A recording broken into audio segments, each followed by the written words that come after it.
Distinguished gentlemen of the press, ladies and gentlemen, on Monday, May the 11th, 2020, Rogo, another defenseless community in Kajuru local government area, came under assault from Fulani Militia.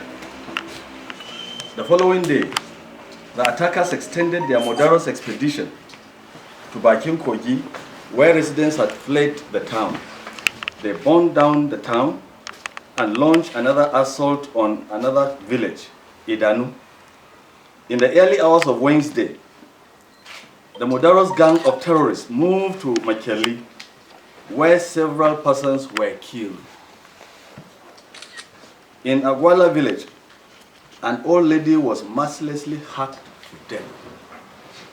In total, these attacks have so far claimed 27 lives within 48 hours.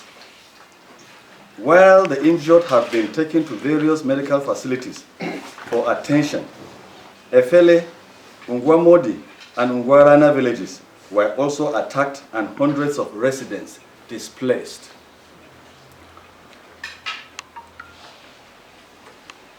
Galui community in Chuko local government came under invasion by Fulani Militia, who chased away the men and turned their wives and daughters into sex slaves after occupying the community. This impunity lasted a fortnight ago, without any intervention from the authorities. Similarly, in the recent past, many communities have suffered attacks like Chawe community in Kauru local government, Atakar community in Kaura local government, and other communities across Sanga local government. As we address you this afternoon, tension has spread to several communities in Kajuru local government area, especially Idong and Doka, with fear-stricken residents fleeing in droves for fear of impending attacks. The atmosphere of death and destruction now holds sway in our communities. We are, therefore, very pained and shocked at the reaction of the presidency that asserted that these unprovoked attacks were reprisals and a revenge. We are extremely disappointed that Senator Obasani, who is a senator representing Kaduna Central, should describe these attacks as a revenge because he should know the truth. Could it be that the presidency and Senator Obasani know what we don't know? Anyone describing the recent attacks as reprisals and revenge is either a mischief maker or a part of a grand agenda of ethnic cleansing against our people, which is currently being pursued with more vigor and determination, more than ever before. For the avoidance of doubt, all attacks, invasions, killings, and property documented, SOKAPU has the names of towns and identities of victims of these mindless attacks on our communities. With some of them widely published, we insist that the recent invasions are a continuation of deliberate and entrenched agenda of subjugating and occupying our ancestral lands. Just last week, villagers in Kabrasha community in Chukun local government area had noticed a strange helicopter hovering around the town. The unusual presence of the flying object made them to flee into neighboring communities for safety. Not long after that, there were explosions that partly destroyed the Assemblies of God Church and some other houses. When distress calls were received by SOKAPU from Kabrasha distressed villagers who had taken refuge in neighboring communities, we wondered if it was same bandits who had sacked several communities in the past that have now become sophisticated in deploying spacecraft in invading communities. Strangely, the military had declared that they had carried out a military operation targeted at flushing out bandits from villages in Chukun, Beningwari, and Giwa local governments. There have been reports from communities that have suffered similar invasions of a mysterious helicopter that normally hovers over a targeted community before its eventual attack. To us, the explosions following the hovering of cited mysterious helicopter in Kabrasha fits the narrative of previous attacks. Although we have read the responses of both the Kaduna state government and the armed forces on the Kabrasha attack, but some lines don't seem to be adding up, as their responses raise more questions than answers. In their respective responses, the military confirmed that the church and the 3 buildings in the community were destroyed. However, they did not state the type of weapon that was used. Neither the Kaduna state government, on the other hand, categorically stated that munitions were used. A perusal of google.com defined the term munition as involving everything from guns, small revolvers, automatic rifles, special arms, artillery guns, missiles, and bombs. From this definition, it is clear that the response from the state government did not specify whether it was a missile from a launcher, a bullet, or a bomb that was used. Then, it is imperative at this point to raise the fundamental question: what type of munition was deployed on Kabrasha village? Secondly, both responses alluded to the fact that the structures in the community were empty. However, there was no attempt to inform the public by both responses. Could it be that the bombing of the church and other buildings was hinged on assumption that the bandits were taking refuge in the church, or was it some kind of unprofessionalism by the military personnel involved in the operation? These and many more questions continue to linger in our minds, begging for answers from the authorities. Our position on the Kabrasha attack reminds us of the widely reported story of the importation of 2 highly weaponized drones that were intercepted by the military intelligence at the Murtala Mohammed International Airport, Ikeja, on January 28, 2020. On interrogation, the individual behind the importation of the intercepted weapons claimed that the military consignment was headed for Kaduna State. Within 48 hours of the arrest and detention of the suspect and the drones, the commander of the Nigeria Air Corps, Defense Corps, was said to have received a call from unknown persons. He would later order the release of both the suspect and the weapons. To our knowledge, weaponized drones such as the ones that were intercepted can only be imported into a country with the president's approval, and the end user must be the country's armed forces. Therefore, when it was disclosed that the end user of this weapon was not the federal authorities, it beats our imagination why such crass illegality was allowed. SOKAPU also recalls the various individuals and groups, including the Southern Kaduna and Middle Belt Leaders Forum, that had called on the federal government to immediately order the suspension of the commander that released both the suspect and the drones without following laid-down procedures, while a judicial commission of inquiry be set up to investigate the matter. The Southern and Middle Belt Leaders Forum also called on the United Nations to supervise the mop-up of Nigeria's weapons of mass destruction and other illegal arms that are being stockpiled by the people for a possible genocide, among other demands.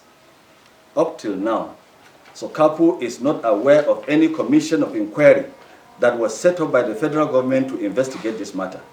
So our communities are still living in fear in view of the rising spate of invasions ripping across southern Kaduna communities on a daily basis. We wish to alert the world that the southern Kaduna communities have been under constant invasions and massacres, that it is fast assuming a genocidal proportion. Despite the current lockdown caused by the COVID-19 pandemic, our communities are being invaded on a daily basis and chased out into other communities as internally displaced persons, IDPs, only for a short period before the host communities are also invaded and further displaced. These incessant invasions have unleashed untold hardships on survivors who can no longer go to their farms or harvest their produce with their children perpetually out of school, even before the lockdown. The rate at which invasions are taking place across southern Kaduna communities and the attendant displacement has assumed a dimension that will culminate into the wiping out of our communities if there is no intervention.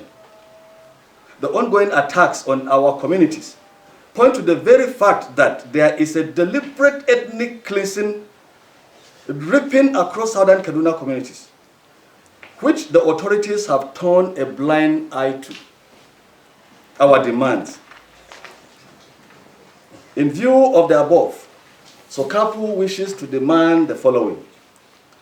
We call on the Kaduna State government to take responsibility and provide leadership without bias. Our communities should be empowered to secure our communities in collaboration with relevant security agencies. 3, those communities that have been sacked, government should, as a matter of urgency and necessity, cater for the welfare of the internally displaced persons and resettle them and provide them with security.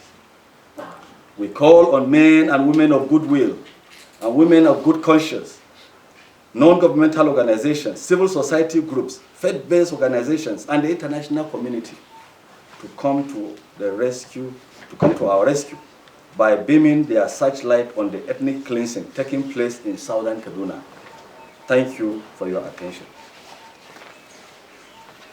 First question asked about, I think my deputy will, assist where I may not be able to give everything we need, but it's asked about, if we have an idea about the number of people that have been displaced. We are still trying to get, when we came in, we have made it that one of the very key issues that we want to tackle is to be able to get the record of these atrocities, the persons killed, and so on, and to have idea of the number of people that are being chased. But the more we have started that, the more communities are being displaced. And one thing, the communities that are being displaced are not displaced into IDP camps. In fact, to the best of my knowledge, the government of Kaduna State does not even like the idea of IDP camps. Maybe not to take responsibility of taking care of them. And so most of these people, even when they run, they are chased out of their communities. They will go to other places, other communities, neighboring communities, just like we have stated here, and stay there with relations. So you find a situation where one person is taking in about 4 to 5 families. They don't even have a place to lay their head sufficient for them, not to talk of feeding.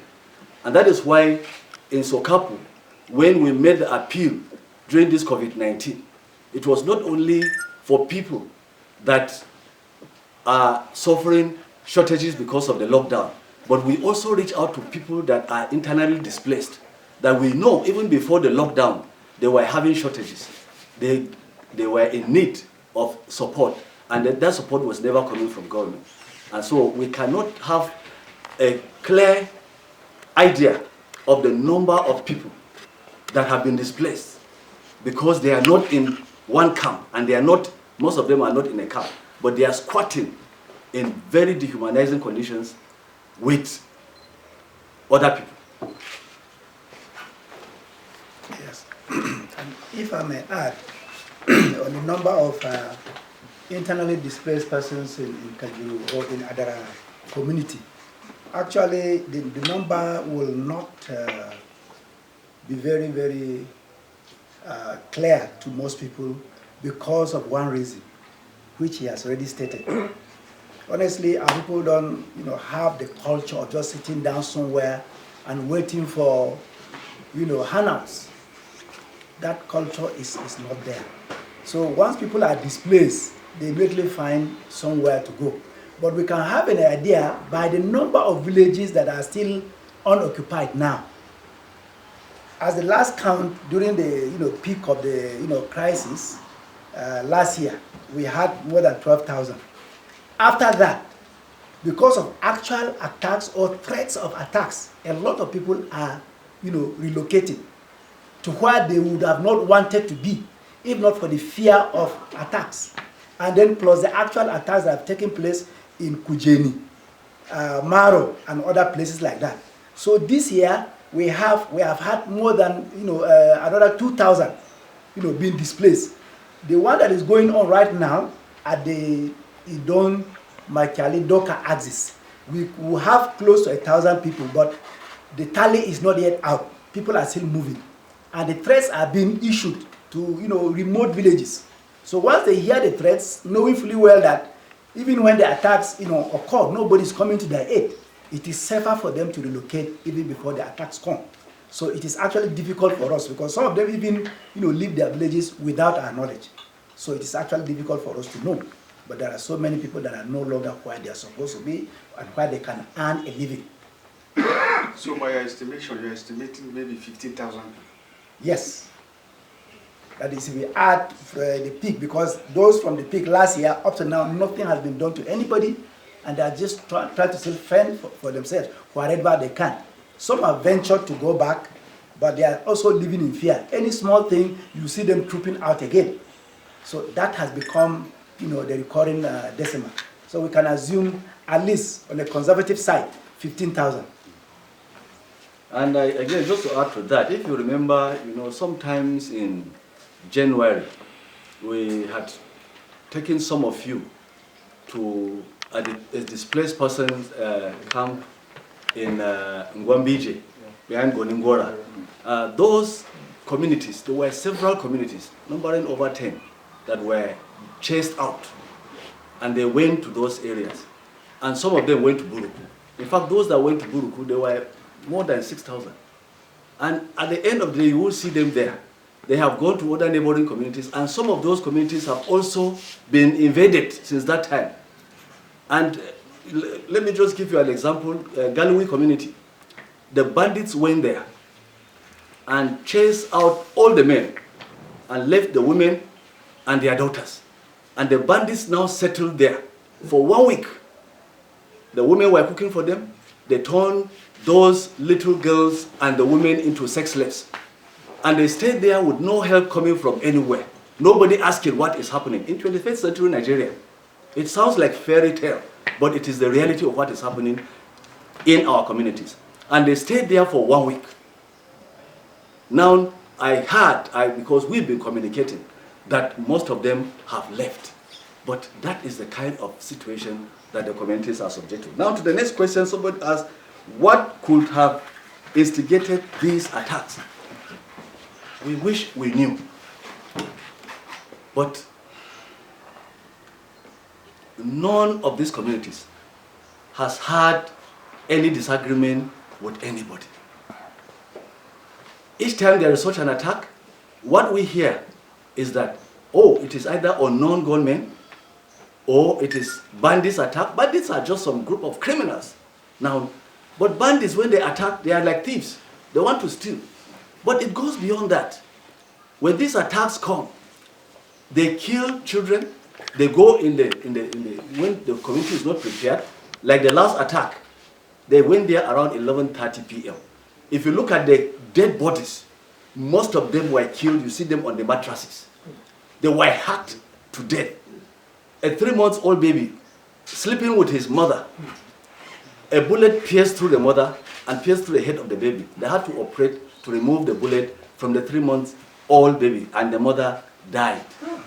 Now, that is a stark reality.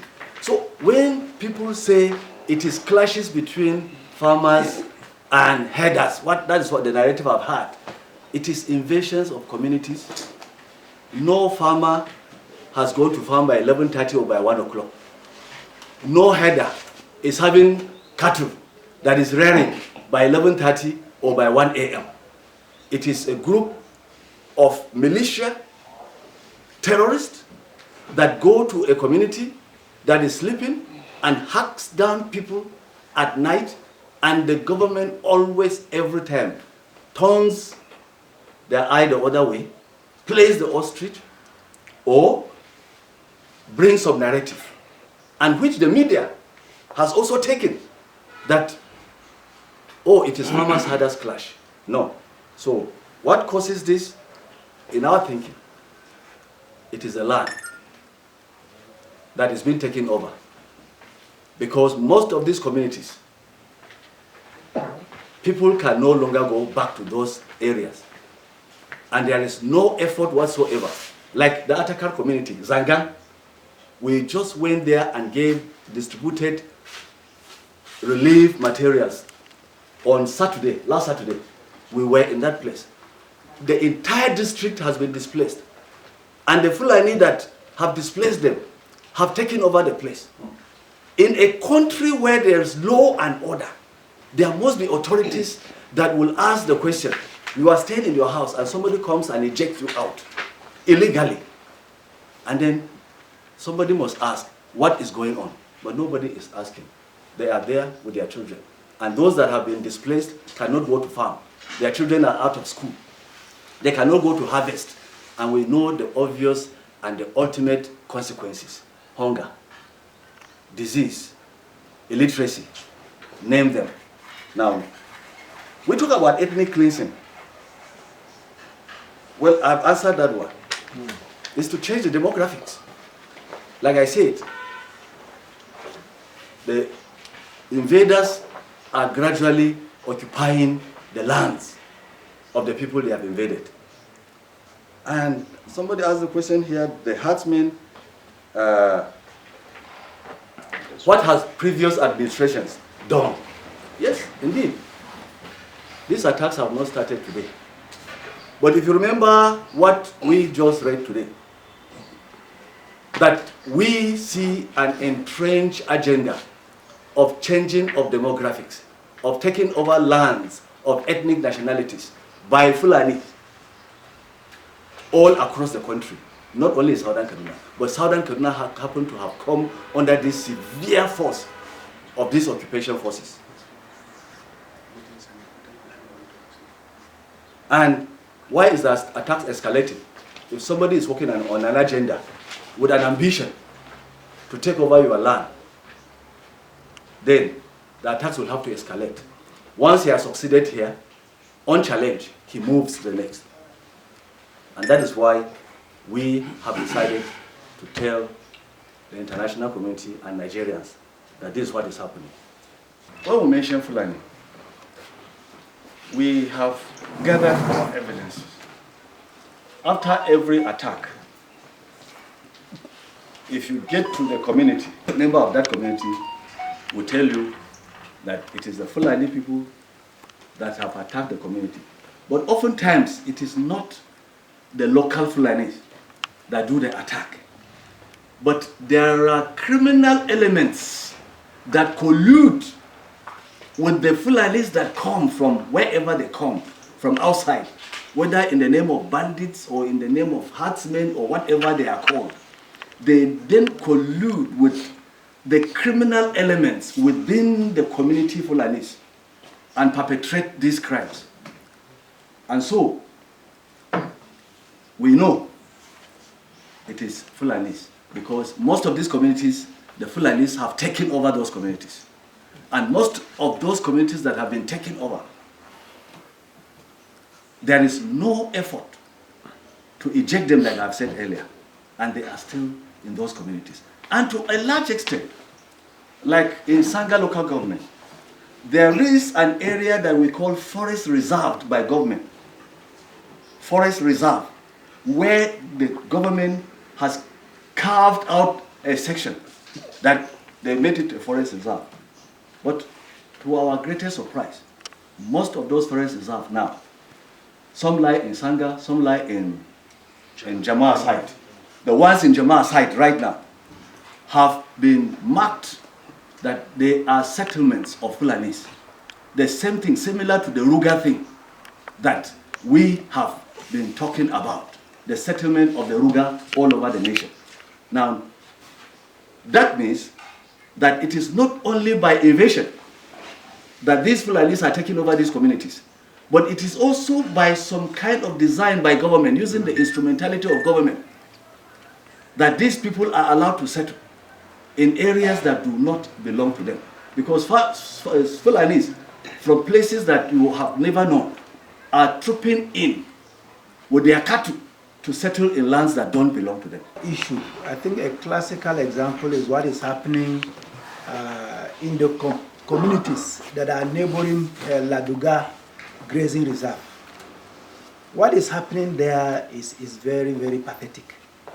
As you are aware, originally the plan was to have the Laduga Grazing Reserve as a 34,000 hectare, land, grazing reserve. But it was recently expanded to cover or to double its size, 74,000, hectares. Mind you, even the 34,000 hectares that were taken, the locals have not been compensated. Now, before the Fulani started, settling there, because the people have not been compensated, some of them were still managing to eke a living out of the place. But with the current regime coming in, that has been impossible. Your land has been taken, no compensation, and you have nowhere to go. And then added to the expansion to 74,000. And what has been happening is that once the area is named a grazing reserve, Fulanis automatically claim ownership. That is what is happening. They say it is their land. Once it is a grazing reserve, they say it is for Fulanis. But that is not the definition of a grazing reserve. Now, if they were to even limit it to using it for grazing, that would be understandable. But they are being turned into settlements. And those settlements are even acquiring the status of, districts with traditional rulers. And the hostility they met out to the locals, whose land has been taken, is unimaginable. It's like people who have been conquered in war. If you dare farm near or within that area, your dead body will be what will be recovered. And we have many examples like that in that axis. They will just kill you. When they just stop at destroying your crops, that is even fair enough for you. So the villages that are even lined up close to Laduga now, they are now deserted. Some of the ones that he mentioned, those who attacked recently, those are the ones that were still stubborn enough to still insist on remaining there. But with this recent development now, I can bet you won't see any of them. Several of them. So that is what is happening. The villages, even those that are not even in the grazing reserve, we're not even talking of those that are out, within. Even you are outside, but you are bordering the grazing reserve, you are in danger. You are bordering Laduga, you are in danger. So people are fleeing in droves. And those who are stubborn enough to still remain, whatever happens, nobody can even, I am aware that out of recent attacks, attempts have been even made to go and retrieve, bodies. And, people are afraid to go there. So before they go there, maybe the corpses would have decomposed or something because of the fear. So that is what is happening. So the takeover is not just on the grazing reserve, even neighboring, lands and villages, which are being terrorized to abandon their places so that they can have a field day. I think we stated our case very clearly, because sometimes when you make deductions, you don't have to conclude for the person, but the person thinks enough to conclude. If on the 28th of January, weaponized, in fact, highly weaponized drones, very sophisticated technology that can fly unmanned and make heavy destructions, were imported and they were intercepted. And the man that was bringing them into 2 packed cases was arrested and detained along with the weapons. After a phone call from somewhere, like it is usual in this country, in just less than 48 hours, the man was released. And it was the man under interrogation clearly stated that he was bringing them to Kaduna State. And we stated here also, to the best of our knowledge, we know that such sophisticated military weapons are not imported by unprofessional individuals. They can only be imported by the authority of the president and be used by the country's armed forces only. So who was it in Kaduna State that was importing that? That is why the Southern and Middle Belt Leaders Forum raised the issue in the first place, that this must be investigated. And they stated it also clearly, that they fear that some genocide may be in the cooking, because that weapon is capable of just bombing communities. That is why we are saying, they used to say, an adage, that they all cried last night and the baby died the next day. All of a sudden, the Assemblies of God Church was bombed. Buildings were bombed. The military gave an account. First of all, the government of Kaduna State denied that there was no such thing. But later, when the evidence was so strong, because members of that community ran into other communities, and we were talking with them, they testified that they saw the craft, whatever it is. And villagers don't know whether it is a aeroplane or a helicopter or a drone. They look the same to them. But they saw it hovering. And if it is indeed that they were looking for the bandits, they said 17 bandits were killed. We never saw the corpses of those bandits up to this day. And the military said the buildings were destroyed. They never told us how the building was destroyed. Was it a bomb? It is the Kaduna State government that said it was munition. Then we checked the definition of munition in our curiosity. And we found out that munition has to do with a revolver, ordinary gun, all the way to rocket launchers, all the way to bomb.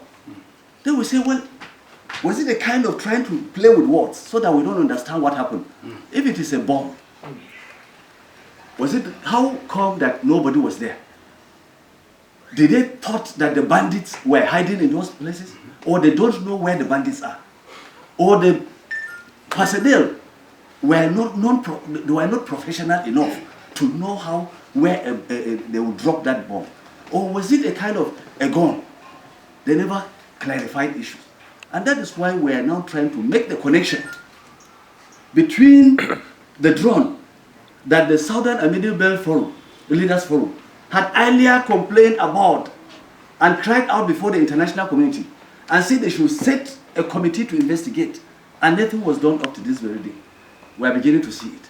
And as our communities are being mopped up to cluster in one area, we are afraid that this unidentified flying object may mistakenly drop a bomb where they are all in one place. That is our fear. That is our fear. And so sadly, when these communities were being attacked, the president of the nation, speaking through his media aide, Garba Shehu, said reprisals. There should be no reprisals and counter reprisals. or vengeance and counter-vengeance. And the question that pained us, none of those government officials have gone there to see the level of carnage. But they are talking about reprisals and vengeance. Who is doing the reprisal? It is immediately after the statement on the reprisal and non-reprisal, after the Monday attack of Gonarogo, that the attacks escalated as if they were all on cue, waiting for that statement. Just like on the eve of the rescheduled gubernatorial election of 2019, where the governor of the state came out and said that 66 Fulanis, mentioning them by name, were attacked, were killed, and the escalation of killings, massacre, destruction all over our communities took place. So we are just trying to put all these facts together and allow you, Nigerians, to put the pieces together and make the inference. Thank you.